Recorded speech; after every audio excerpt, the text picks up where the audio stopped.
So these are some slides, or these are excerpts from that report. It was called the Hot or Not Pool Party, right? But what has happened in a hot market like 2021 is that funds are investing in more companies faster. So they might invest in 35 companies over a period of a year and a half, right? Let's just get in everything. Everything's moving, everything's grooving. You got to get in on. You got to get in on. That puts you at a pace of about 2 investments per month. That is crazy fast, right? But then things cool down, and all of a sudden, everybody starts to pull back. Now you look at funds that are investing in fewer companies, and they're going to drag out their deployment period of how until how long until they write their last check over a longer period of time. So you end up with basically 3 investments every 4 months out of that. So one fewer investment per month, essentially. And to expand on this, again, these are all still excerpts from that report. There's more data that backs this up, but nearly every seed fund that's investing today has not experienced a market downturn as an investor, right? And so markdowns are coming if they have not already hit. And what ends up happening is you get fight or flight. So they're basically, you think about investors getting punched in the gut as they watch their valuations of their portfolio companies go down. They watch companies close, companies that were high flyers all of a sudden shut down or can't raise or have to lay off staff, right? You're getting punched in the gut as an investor. When you get punched, fight or flight response, right? The fight response is you fight the market. Let's reserve more capital for our current portfolio companies, and let's just continue to put money into those portfolio companies to keep them afloat, right? This cuts down on the amount of capital that's available to you as a new startup out there.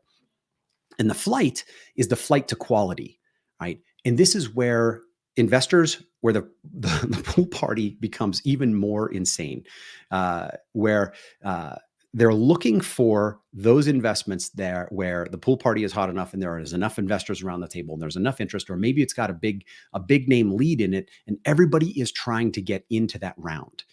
And so now venture funders are looking to put more money into fewer companies that are the hotter rounds. And by the way, these are not mutually exclusive strategies. These are happening at the same time.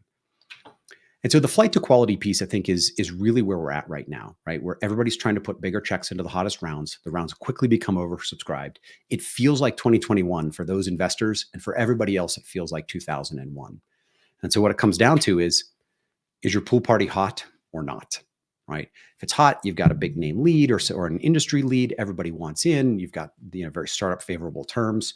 This is why you're seeing $5, $7, $9 million seed raises that like 10 years ago was a Series A round, and they're now being called a $9 million seed round, because there's so much investment or so much investor interest around that table that the startup can keep raising the valuation to take on more money to ensure they've got enough capital to keep that going.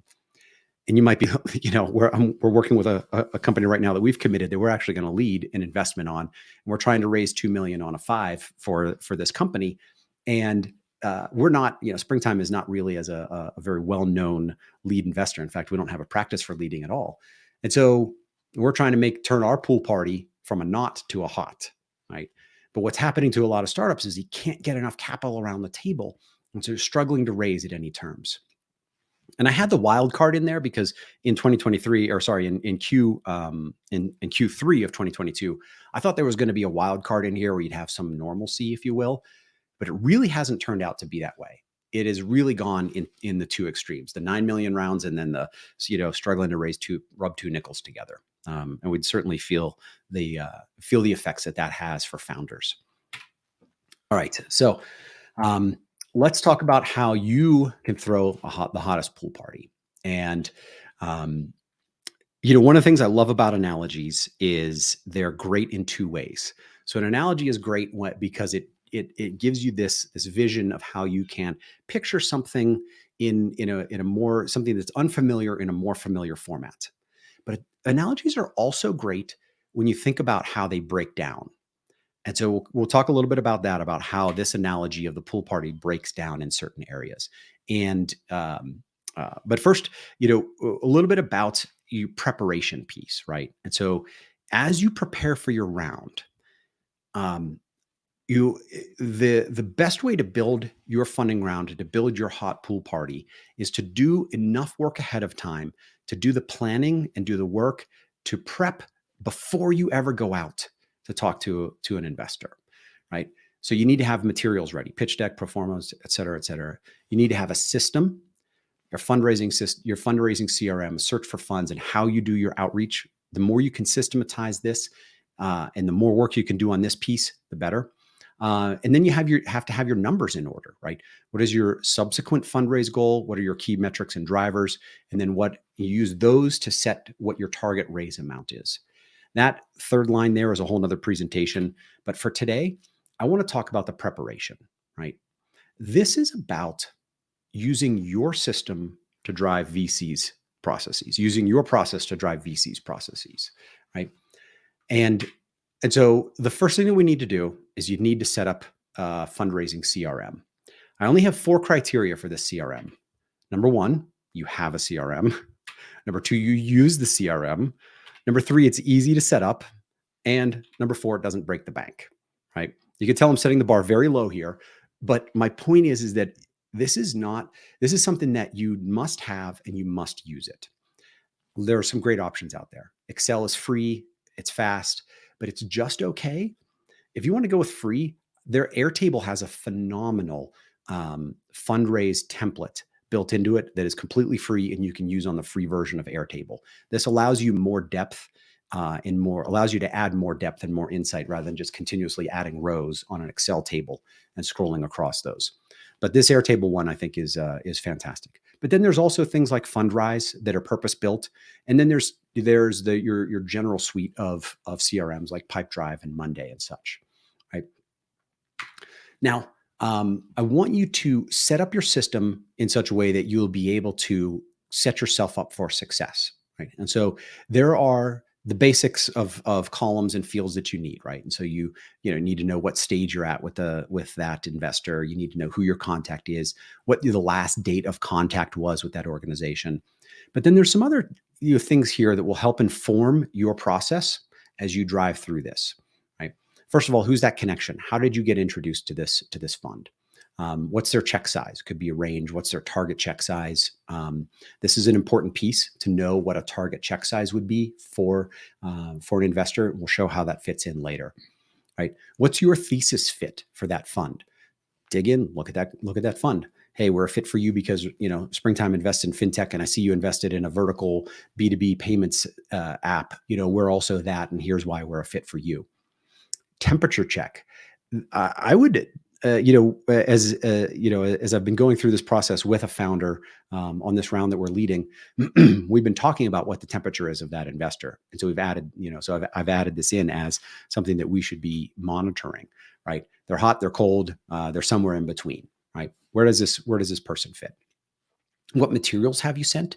So as you use materials to continually keep that investor updated and stay top of mind with them. As the old saying goes, lines, not dots, right? The more dots that I have from you, the more that I can draw a line about you and your business. And so continue to keep materials going and flowing to those investors that are in your pipeline. Another piece, important, absolutely critical piece, is to know the next step in that investor's process. And then the last thing is you want to tier these investors, right? And there is an order of outreach that you should be executing on. And it goes like this, in my opinion, and you can find what works for you. But first is the friendlies, right? These are funds or people that are institutional investors that will take your call, that will take a meeting with you, that will let you pitch them, that will give you feedback on their deck. Hit those friendlies first. Get that feedback. Find out and start to circle that feedback up and do as many of these as you can do. Right? Even if it's not a fit, hey, could we spend 30 minutes? I'd really love, really need to get your take on this as I go out to market. Right? The next order of outreach for you is warm intros. And you need to get as many warm intros as possible. Right. And so these are the folks where maybe a friendly introduces you, maybe an employee introduces you, maybe, who knows, somebody else introduces you. But these are not the people that are directly in your Rolodex, but they're 1 degree separated from you. So they're your second degree contacts where you can get that warm intro. The third tier. So like by the time you've gone through all of the friendlies, you've pitched all the friendlies, you've pitched all the warm intros. Now it's time to hit up the A list because now you know what questions you're going to get. And look, we all ask the same questions, right? So you'll know what questions you're going to get, right? You know what questions you're going to get. You know what's confusing. You know what people are keen on. You know what people don't like to see. You know where people are getting lost. And so you can have your pitch dialed in when you start to go after those A list investors, right? And then the last is everybody else. This is where you just start your cold outreach. You start hammering, people's forms that they're signing up for, and all of that good stuff. So that's where you start to hit everybody else. Okay, so let's keep moving through. The next piece here, right, is the stage, right? And I'm not going to read through this whole thing. You could set up as much as you want, but the one stage that you probably don't have in your fundraising CRM that you need to have is the soft circle, right? And this is where the magic happens. And so it will come around to what that soft circle is. But as you're building up and continuing to move people through your process, um, that first call and that due diligence piece, and maybe you split diligence out into multiple steps there, right? But your goal is not to close people on every call. Your goal is to get people into that soft circle. And that soft circle are the people that are interested in you, that are milling about at the edge of the pool, and that that you can probably count on to jump in once everybody else starts to jump in. And when I hear soft circle, and this is a Techstars play, by the way, if you've been through a Techstars program or if you're looking at Techstars, this is straight out of the Techstars playbook.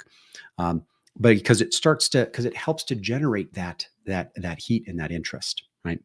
And I talked before about how the pool party analogy breaks down, but the critical piece here of how the pool party analogy breaks down is that people can't actually see each other around the pool, right? And so if I'm Rich from Springtime Ventures and you're raising a funding round, I don't know if you've got 12 other investors interested or if you've got 0 other investors interested. What Soft Circle does is it allows you to talk about the amount of capital that you have that's interested, that's also around the pool. And so I know I'm not alone at this pool party, that there's other people around. Yeah. And so we'll dig in on how to get there. But that soft circle is where the magic happens. Okay, so let's find some funds to target. There are 4 great free resources for searching for funds. Signal.nfx. This is an NFX network effects. NFX is the venture fund out of the Bay Area. They have a great free resource. Omni Valley is focused outside of the coast. OpenVC has a really strong international focus. Love the guys out there. They're putting together a lot of really good content. And connect.visible.vc is another free list that I've seen. And so grab these again. You can grab this whole deck, get this information, start filling up your pipeline, right? And you want to do as much of this work in advance, fill out that form. What you don't want to do is grab 10 funds, send them your info. Grab 10 more funds, send them your info. Have a few meetings, grab some more funds. That is not the right process here. You want to fill up your pipeline with as many funds as possible. Take it to 100, right? Get 100 lines in that CRM of yours. Just fill it all up. Figure out who they're investing in, who they're, where they're based, why you're a thesis fit, get all that information, right? And then, only then, can you do the next piece, right? Which is getting people to show up to your pool party, right? But I want you to work about this, and this comes from you can see my corporate sales training, if you will, in this, where the structure gives you freedom. The structure of the process creates more opportunity for you within this. And so as you box each of these responsibilities, right? Finding the investors, reaching out to the investors, closing the investors, you do those in chunks of time instead of doing it haphazardly back and forth. So let's get people to show up to your pool party, right? Start with those friendly investors and get out there and pitch those folks, get their feedback, get their input. As you start to get input on a pitch deck or on a pitch, you're going to get whipsawed, right? I needed this, I didn't like that, and somebody's going to love something, somebody else is going to hate something. Just say thank you, take it all in, and start to figure out what's the right advice for you and what's the right advice for your pitch. Only you know what's working for you. And so stick to your gut as you're gathering all this feedback and getting whipsawed in different directions. Stick to your gut so that you know what's the right piece, what's the right way to take that advice that you're getting. Next up, scour your network for referrals. As you've built that list of 100 funds that you're targeting, right? I want you to go into LinkedIn. I want you to go into Facebook and Twitter and whatever and find how you can get a connection to every single one of those funds. Warm intros make calls happen. Cold intros, man, it's really, really hard. Really hard. And look, we at Springtime, we respond to every email with a yes or a no. And I definitely have taken plenty of cold inbounds and had a couple of really interesting companies last month that I talked to from cold inbound. Not everybody's the same way. But when I'm on a call with another fund, I'm like, oh yeah, have you seen such and such company? No, I haven't seen him. Okay, yeah, it sounds good. Send it my way, right? Just that little bit of validation turns you from just another cold email that I got to deal with to, my buddy Clay said this was somebody I should talk to. Okay, cool. Let's take the call. Right. Scour your network for referrals. Right. Next up here is that first meeting. Just like in job hunting, the job of a resume is not to get you the job, right? The job of the resume is to get you the meeting. The job of the first meeting in most job interviews is not to get you the job. It's to get you the next meeting and to keep you moving through the process.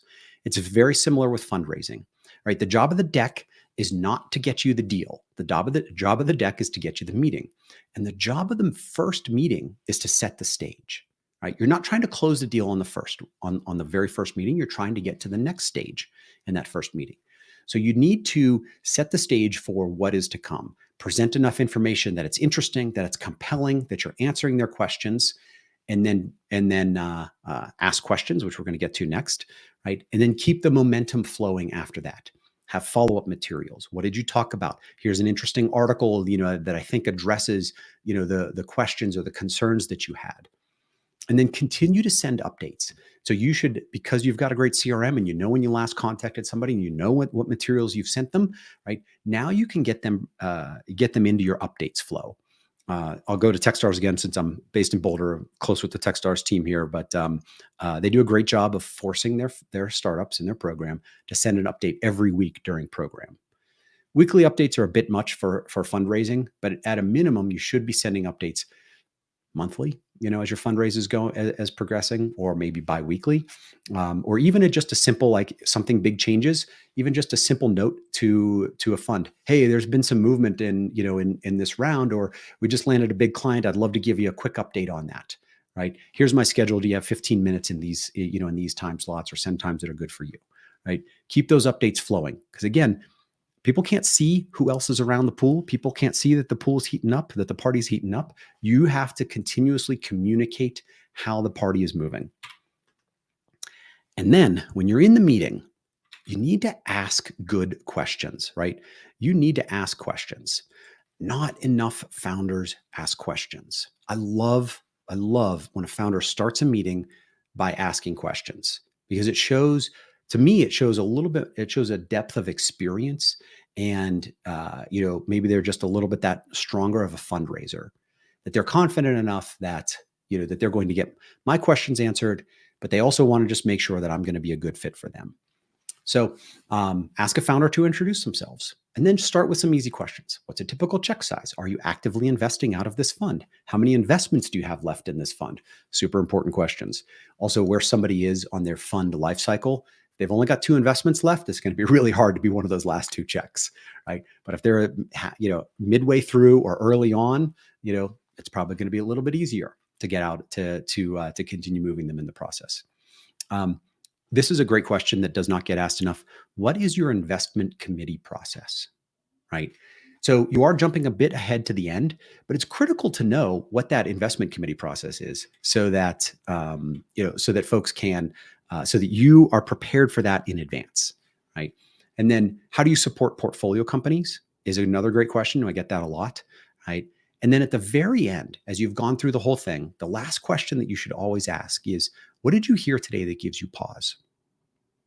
And get an understanding, if you can, of where their concerns are. And that gives you a great follow-up. Here's an article. Here's a slide. Here's a thing, right? You don't have to answer it in that meeting right then and there. You could follow up with it and say, great, that's awesome. I've got some materials. I'll send that your way after our meeting. So now we've had our first meeting. Now we need to start getting people closer and closer to the edge of the pool, right? So meeting one, understand the process, right? What are you unsure of right now? What did you hear that you're interested in learning more about? The next step in your process is, right? And I'm going to pause here because typically you ask an investor like, oh, what's the next step in your process? Tell me about your process. Well, we're going to meet and we're going to, do a thing and then we're going to dance and dance and dance and dance and dance. And by the time you're done, you're like, I'm not really sure I understand what that was. And so you can dig in on this, right? And say, okay, so it sounds like it's, a good technique for this is to play back what you heard. Okay, so it sounds like the next step is that you and your partner are going to talk about it. Do you talk weekly or do you talk daily? Right. Okay. And then the process after that is that you talk about it at the partner meeting. Which day is your partner meeting? Oh, it's Wednesday. Okay, great.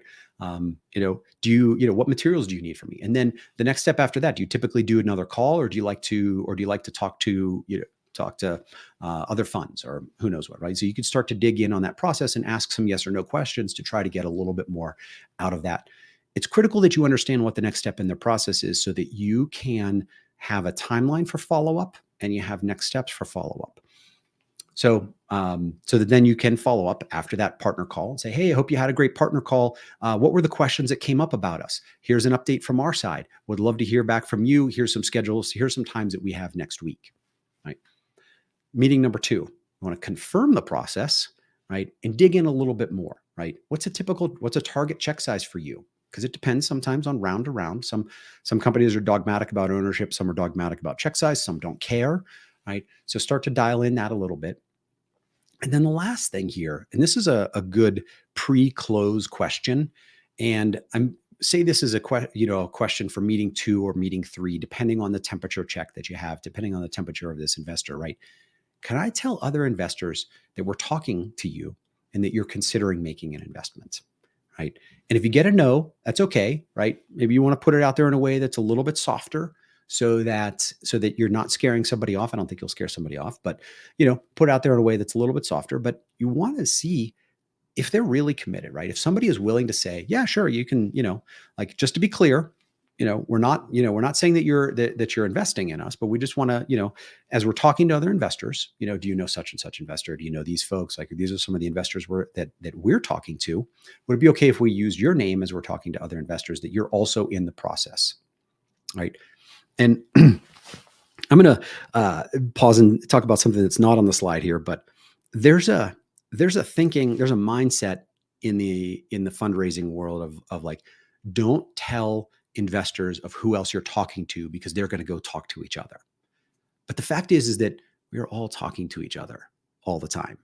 And I think Springtime is very good at this, as we're out talking to investors all the time. Some funds don't do this as actively or proactively as we do. But if I see a company in supply chain, I'm going to talk to Dynamo, which is a supply chain specific VC that we love and we work with all the time, right? I'm going to send it to Point 63 and I'm going to talk to other funds about your investment, right? And so you want to have funds talking to each other because it shows that there's some heat around this round, right? And I'll give the other perspective on this is the reason that you will hear advice to the contrary is what you don't want to happen is to have investors say, oh, I hated that, or I hated this, or I'm not going to invest in that, or did you know about this, or this is a problem, right? And that can quickly kill a round, right? But if you're doing a good job and you're moving and you're having good meetings and you're having good momentum, then having other investors talk to each other can be a net benefit for you. So here we go. So now let's go back to your system, right? And this is why I'm so adamant about having these stages and having these systems, is because now you have a sum of potential investment, right? If you're using Streak, we use Streak, for example, here, right? You have a column where you have a single check amount of what that potential investment would be from that particular investor. And as you group those into these categories, right? You've got $2 million in your, in this first call pipeline, right? We've had a first call with them, $1 million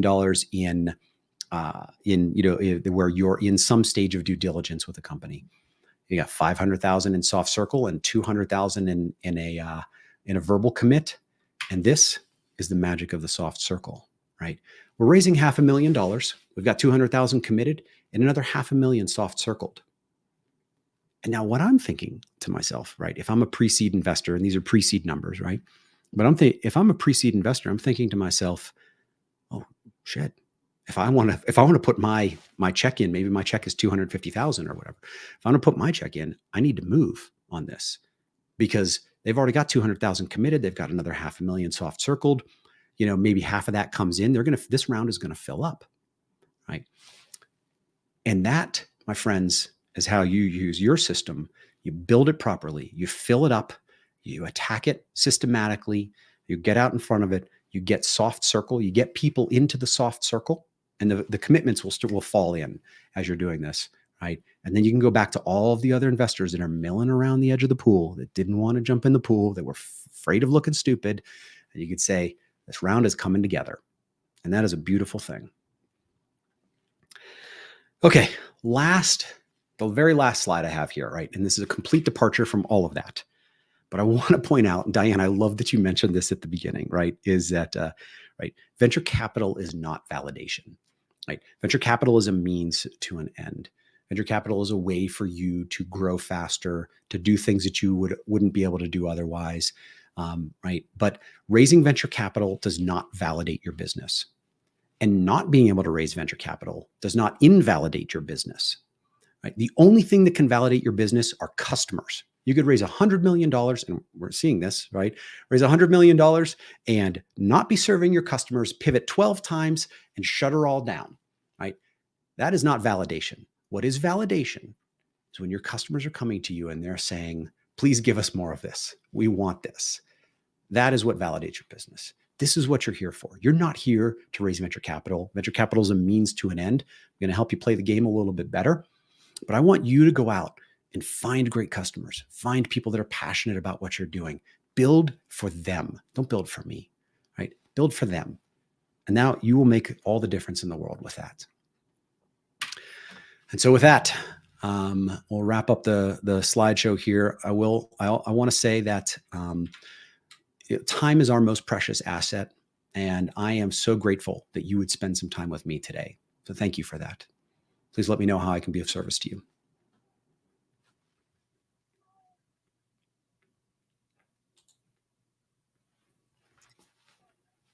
Oh, I can talk, but there we go.